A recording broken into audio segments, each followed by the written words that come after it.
ಎಲ್ಲರಿಗೂ ನಮಸ್ಕಾರಗಳು. ಎತ್ತರದ ದಿಂಬು ಬಳಸುತ್ತೀರಾ? ಹಾಗಾದರೆ ಈ ಸಮಸ್ಯೆಗಳು ತಪ್ಪಿದ್ದಲ್ಲ. ಯಾವುದು ಅಂತ ನೋಡೋಣ. ಮೆತ್ತನೆಯ ದಿಂಬಿಗೆ ತಲೆ ಕೊಟ್ಟರೆ ನಿದ್ದೆ ಸದ್ದಿಲ್ಲದೆಯೇ ಆವರಿಸುತ್ತದೆ ಎಂಬ ಭಾವ ಬಹಳಷ್ಟು ಜನರಲ್ಲಿದೆ. ವಿಷಯ ಹೌದು. ಆರಾಮದಾಯಕ ಹಾಸಿಗೆ ದಿಂಬುಗಳು ಗಾಢ ನಿದ್ರೆಗೆ ಪೂರಕವೇ.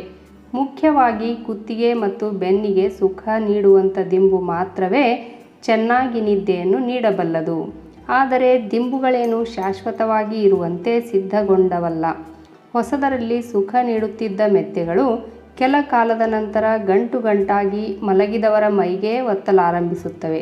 ಹೊಸದರಲ್ಲಿ ಮೆತ್ತಗಿದ್ದ ದಿಂಬುಗಳು ಕ್ರಮೇಣ ಗಟ್ಟಿಯಾಗಿ ಒತ್ತಲಾರಂಭಿಸಿದರೆ ಅದರ ಮೇಲೆ ಇನ್ನೊಂದು ದಿಂಬು ಹಾಕಿಕೊಳ್ಳಬಹುದು, ಅಥವಾ ಹೊಸದಾದ ಇನ್ನೂ ಎತ್ತರದ ದಿಂಬು ಖರೀದಿಸುವ ಯೋಚನೆಯೂ ಬರಬಹುದು. ಕ್ರಮೇಣ ತನ್ನ ಮೃದುತ್ವವನ್ನು ಕಳೆದುಕೊಂಡು ತಗ್ಗಿ ಗಟ್ಟಿಯಾಗುವ ದಿಂಬುಗಳ ಗುಣದಿಂದ ಈ ಯೋಚನೆ ಬಂದಿದ್ದರೆ ಅದು ಸಹಜ. ಆದರೆ ಹಾಗೆ ಎತ್ತರದ ದಿಂಬುಗಳನ್ನು ಬಳಸಿದರೆ ಕೆಲವೊಂದು ಸಮಸ್ಯೆಗಳು ಎದುರಾಗಬಹುದು. ಅಥವಾ ಒಂದಕ್ಕಿಂತ ಹೆಚ್ಚು ದಿಂಬುಗಳನ್ನು ತಲೆ, ಕುತ್ತಿಗೆ, ಬೆನ್ನು ಎಂದು ಎಲ್ಲೆಂದರಲ್ಲಿ ಒತ್ತಿಸಿಕೊಂಡರೂ ತೊಂದರೆ ತಪ್ಪಿದ್ದಲ್ಲ. ಎತ್ತರದ ದಿಂಬುಗಳ ಬಳಕೆಯಿಂದ ಬರುವ ಸಮಸ್ಯೆಗಳೇನು ಎಂಬುದನ್ನು ನೋಡೋಣ. ಭಂಗಿ ಹಾಳಾಗುತ್ತದೆ. ಮಲಗುವುದಕ್ಕೆ ಆರಾಮದಾಯಕ ಭಂಗಿಯನ್ನು ಅನುಸರಿಸುವುದು ಮುಖ್ಯ. ಎತ್ತರದ ದಿಂಬನ್ನು ಹಾಕಿಕೊಳ್ಳುವುದರಿಂದ ಕುತ್ತಿಗೆ ಮತ್ತು ಬೆನ್ನಿನ ಭಂಗಿಗಳು ಹಾಳಾಗುತ್ತವೆ.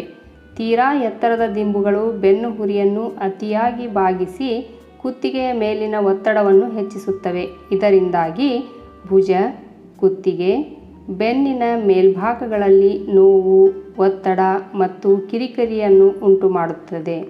ಸ್ನಾಯುಗಳ ಮೇಲೆ ಒತ್ತಡ. ಯಾವುದೇ ಒಂದು ಭಂಗಿಯಲ್ಲಿ ಸ್ವಲ್ಪ ಕಾಲ ಇದ್ದಾಗಲೇ ನಮಗೆ ಕಿರಿಕಿರಿ ಉಂಟಾಗುತ್ತದೆ. ಉದಾಹರಣೆಗೆ, ಒಂಟಿ ಕಾಲಲ್ಲಿ 2 ನಿಮಿಷ ನಿಲ್ಲುವುದೇ ಕಷ್ಟ. ನಿಂತರೂ ಕಾಲು ನೋವು ಅನುಭವಕ್ಕೆ ಬರುತ್ತದೆ. ಹಾಗಿರುವಾಗ ಆರಾಮವಲ್ಲದ ಮತ್ತು ಸೂಕ್ತವಲ್ಲದ ಭಂಗಿಯಲ್ಲಿ ಇಡೀ ರಾತ್ರಿ ಮಲಗಿದರೆ ಸ್ನಾಯುಗಳ ಮೇಲೆ ಬೀಳುವಂಥ ಒತ್ತಡವನ್ನು ನಾವು ಅರ್ಥ ಮಾಡಿಕೊಳ್ಳಬೇಕು. ಬೆಳಿಗ್ಗೆ ಏಳುವಾಗಲೇ ಸುಸ್ತಾಗಿ ತಲೆ, ಕುತ್ತಿಗೆಯೆಲ್ಲ ಭಾರವಾದ ಅನುಭವವನ್ನು ನೀಡುತ್ತದೆ. ಉಸಿರಾಟದ ತೊಂದರೆ. ನೆಗಡಿಯಾದಾಗ ದಿಂಬು ಎತ್ತರಿಸಿಕೊಂಡು ಮಲಗುವುದು ಬಹಳಷ್ಟು ಜನರ ರೂಢಿ. ಇದರಿಂದ ಮೂಗು ಕಟ್ಟಿದ ತೊಂದರೆಯಿಂದ ಕೊಂಚ ಆರಾಮ ದೊರೆಯುತ್ತದೆ. ಹಾಗೆಂದು ಸದಾ ಕಾಲ ಅದೇ ಭಂಗಿಯಲ್ಲಿ ಮಲಗುವುದು ಸೂಕ್ತವಲ್ಲ. ಇದರಿಂದ ಶ್ವಾಸನಾಳಗಳ ಮೇಲೆ ಅನಗತ್ಯ ಒತ್ತಡ ಸೃಷ್ಟಿಯಾಗುತ್ತದೆ. ಸಶಬ್ದ ಉಸಿರಾಟ, ಉಬ್ಬಸದಂಥ ತೊಂದರೆಗಳು ಗಂಟು ಬೀಳಬಹುದು. ದೀರ್ಘವಾಗಿ ಉಸಿರಾಡಲು ಆಗುವುದಿಲ್ಲ ಎಂಬ ಭಾವನೆ ಬರಬಹುದು. ಜೀರ್ಣಾಂಗಗಳ ತೊಂದರೆ. ದಿಂಬಿಗೂ ಜೀರ್ಣಾಂಗಗಳಿಗೂ ಏನು ಸಂಬಂಧ? ಎತ್ತಣ ಮಾಮರ ಎತ್ತಣ ಕೋಗಿಲೆ ಎಂದು ಯೋಚಿಸಬಹುದು.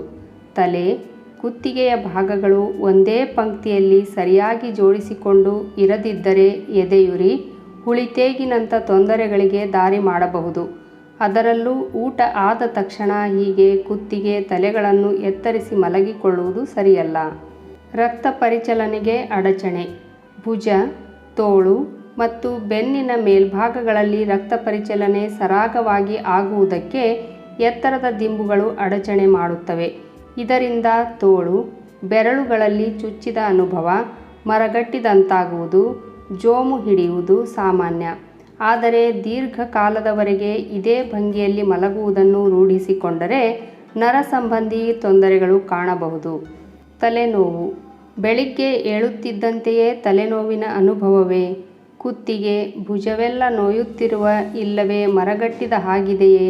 ನಿಮ್ಮ ದಿಂಬಿನ ದೋಷವೇ ಇರಬಹುದು. ಮಲಗಿದ ಭಂಗಿಯ ತೊಂದರೆಯಿಂದಾಗಿ ದಿನವೂ ನಿದ್ರೆ ಸರಿಯಾಗುತ್ತಿಲ್ಲ ಎಂದಾದರೆ ಮೈಗ್ರೇನ್ ಅಥವಾ ಅರೆ ತಲೆಶೂಲೆ ಅಂಟಿಕೊಳ್ಳುವ ಸಾಧ್ಯತೆಯೂ ಇದೆ. ಮೃದುವಾದ ಮೆತ್ತಗಿನ ದಿಂಬುಗಳನ್ನು ಹಾಕಿಕೊಂಡು ಮಲಗುವುದರೊಂದಿಗೆ ನಮ್ಮ ಆರೋಗ್ಯವನ್ನು ಚೆನ್ನಾಗಿಟ್ಟುಕೊಳ್ಳೋಣ. ನನ್ನ ಈ ವಿಡಿಯೋವನ್ನು ನೋಡಿದ ತಕ್ಷಣ ಲೈಕ್ ಕೊಡೋದ್ರ ಜೊತೆಗೆ ನನ್ನ ಚಾನಲನ್ನು ಸಬ್ಸ್ಕ್ರೈಬ್ ಮಾಡಿಕೊಳ್ಳ್ರಿ. ಜೊತೆಗೆ ನನ್ನ ಈ ವಿಡಿಯೋವನ್ನು ಹೆಚ್ಚು ಜನರಿಗೆ ಶೇರ್ ಮಾಡಿರಿ. ಧನ್ಯವಾದಗಳು.